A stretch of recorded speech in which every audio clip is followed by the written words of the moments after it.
Talk کو پریشان گھبرائے ہوئے اور سٹپٹائے ہوئے اسحاق ڈار کا انٹرویو جو کہ پاکستان کے سابق وزیر خزانہ ہیں اور اس وقت 3 سال سے لندن میں مفرور ہیں اور واپس آنے کو تیار نہیں.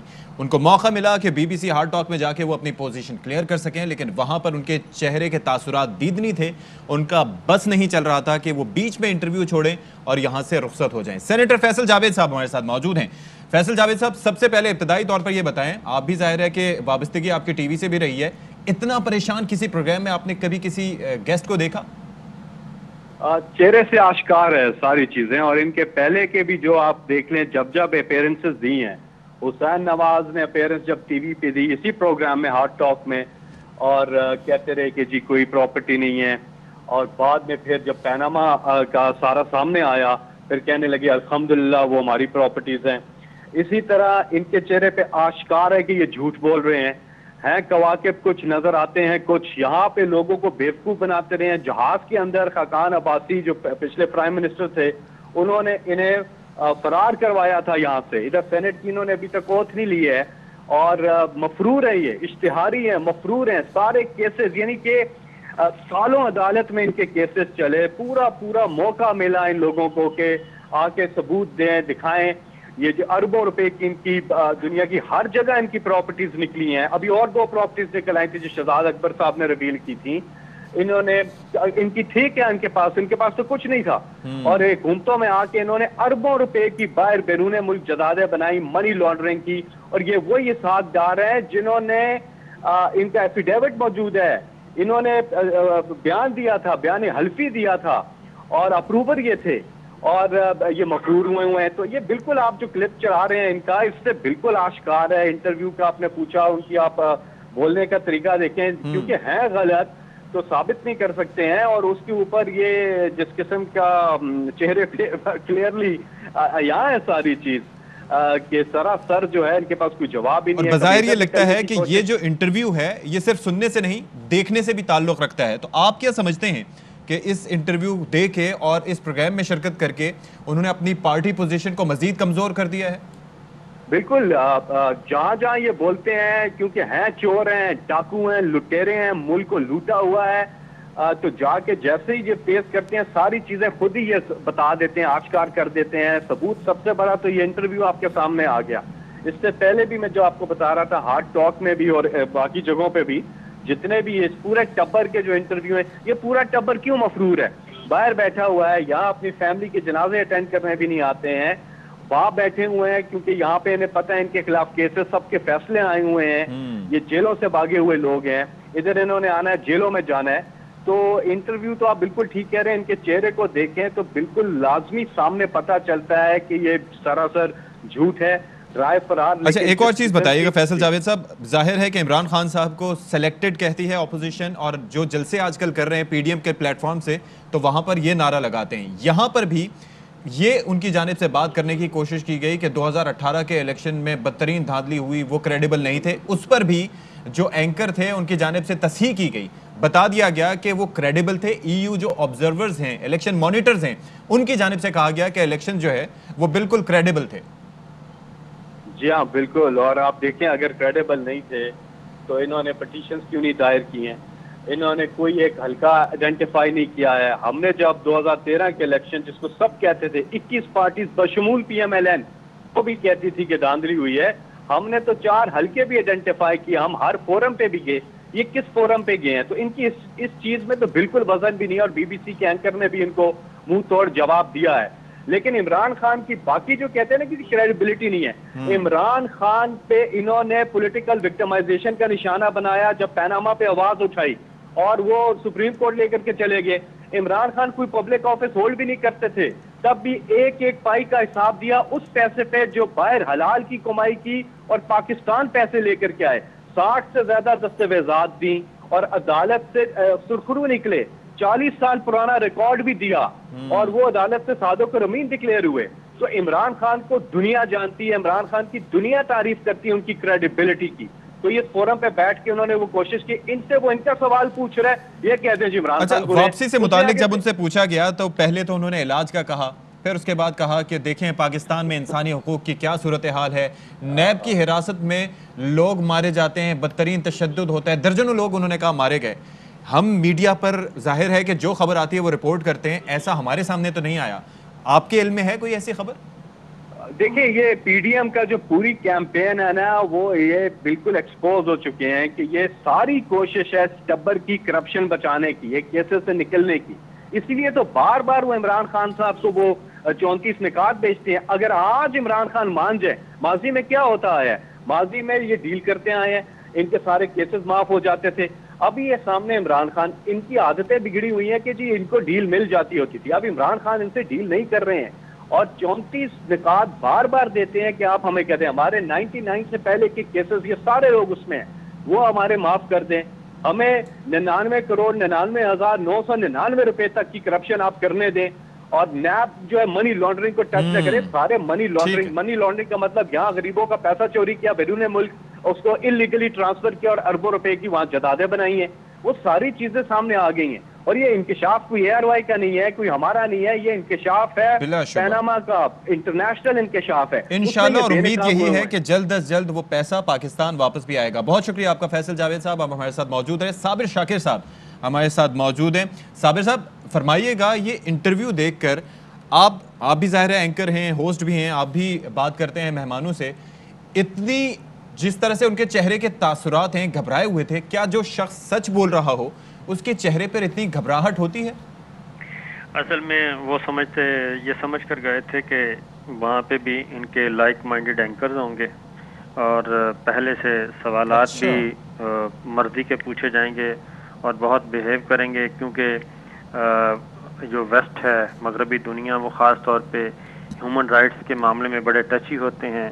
تو انہوں نے اس کو یہ اینگل دینے کی کوشش کی، لیکن ان کی بدقسمتی تھی کہ نہ تو وہ لائک مائنڈڈ اینکر تھے اور نہ ہی انہوں نے فکس کویشچن کرنے تھے، اور ان کی تیاری بھی ٹھیک تھی، پڑھ لکھ کر آئے تھے اور سب کچھ جانتے تھے.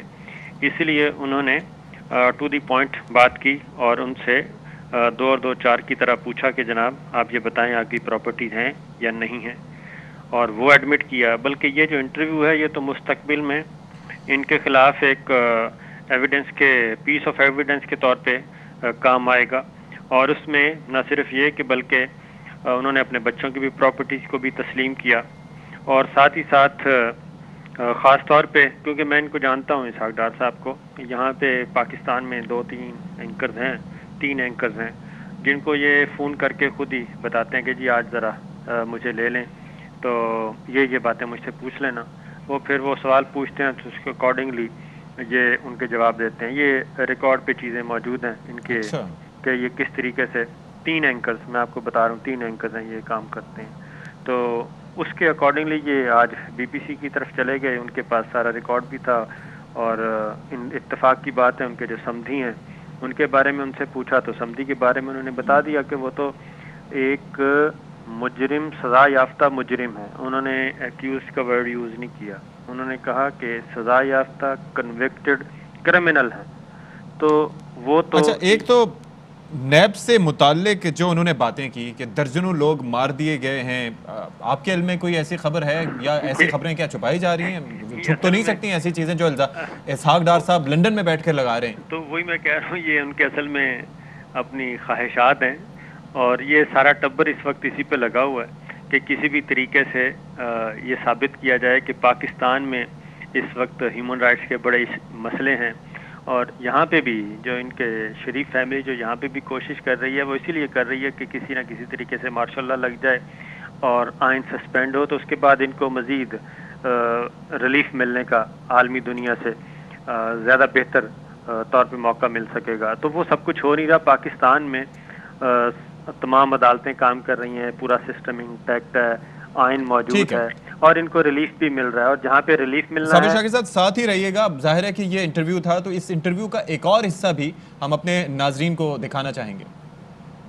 Khan, own interior minister, tells the whole world that Mr. Sharif would have been 4th time prime minister if he had not got trouble with the establishment. You see, Imran Khan may be unpopular in Pakistan now, but when he heard what Nawaz Sharif said last month at that rally, when he directly targeted the chief of army, Imran Khan said this. He said, how dare Nawaz Sharif point to the general and blame him for what is happening in Pakistan when for years Mr. Nawaz Sharif polished the boots of a former military dictator. When Imran Khan said that, I dare say he actually had a great deal of sympathy from many Pakistanis who know hypocrisy when they see it. I think you probably haven't seen his 21 clips, how he has been maligning the military army chief, the intelligence services of Pakistan. And not too long before, it's just last year when he was in the United States, he gave a statement that it is the ISI, our intelligence service, which actually was responsible for the Osama bin Laden and its killing, etc., etc. So I think when he was out of power, when he was in opposition, he had given 21 different statements at different times. He was known as Taliban Khan. I mean, I don't know. Are we talking or wish to discuss his performance and our performance? Are we here to talk whether it is a pure democracy or is it anocracy?